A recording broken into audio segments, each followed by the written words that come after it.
One of the most known faces in movie history, Emperor Palpatine, Darth Sidious. His scarred, old face was something we all feared yet loved, as we saw him speak to Vader with his nose poking out of that black hooded cloak. This is how we always saw him, repulsive, pale, old, and full of unlimited. In the prequel trilogy, we get to meet Chancellor Palpatine.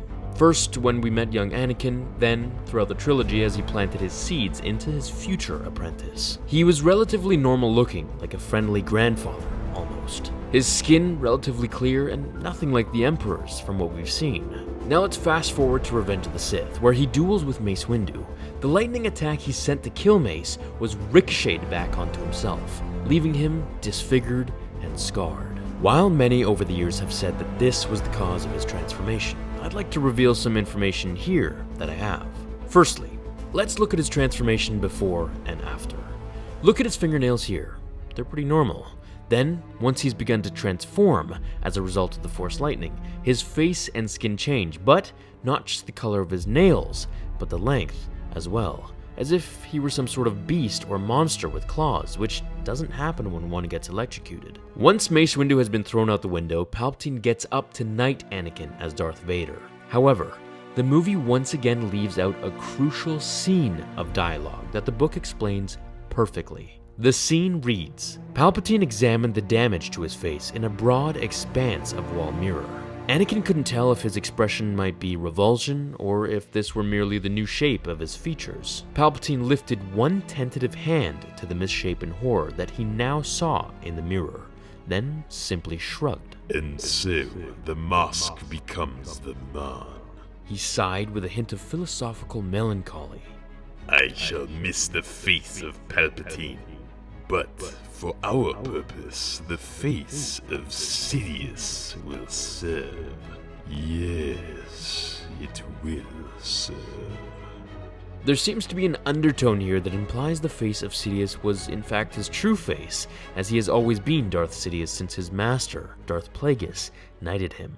Now, if that isn't enough information, I have another piece of info here, and this one isn't as official as the Revenge of the Sith novelization. However, it is licensed by Lucasfilm and was accepted by him before the release. It's from Wizards' Star Wars role-playing game. In the game, it announces that Palpatine had delved extensively into Sith lore, and thus was using an almost forgotten technique to hide his true self. It goes on to explain this. A Sith alchemist could use the mask to literally reshape an individual's appearance, altering a body at the molecular level. Very little was beyond this technique, limited only by the craftsmanship of the user. Features, age, disfigurations, even species could be concealed with the mask, though the latter would require an incredible amount of skill to accomplish convincingly. Owing to its molecular nature, the technique lasted until altered, and even a thorough medical examination would not be likely to reveal anything out of place, unlike the telltale scars of surgical alterations. The technique wasn't entirely without risk. The process itself could be incredibly painful, and complications from the procedure could result in serious injury or even death. There was also one rarely encountered oddity with the mask technique. As it was a product of the dark side of the Force, on rare occasions, it would resonate when exposed to powerful blasts of dark side energy.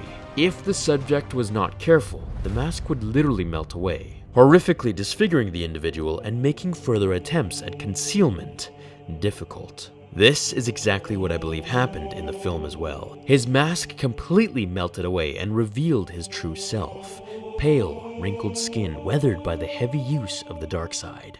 Glowing yellow eyes and long, dark fingernails. Sidious was revealed that night for the first time, and Palpatine was gone forever.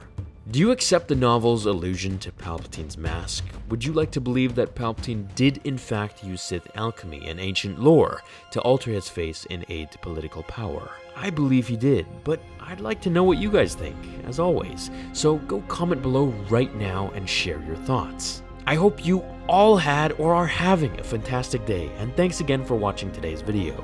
I'll see you all in tomorrow's episode of Star Wars Theory. Until then, my fellow Jedi and Sith friends, remember, The Force will be with you, always.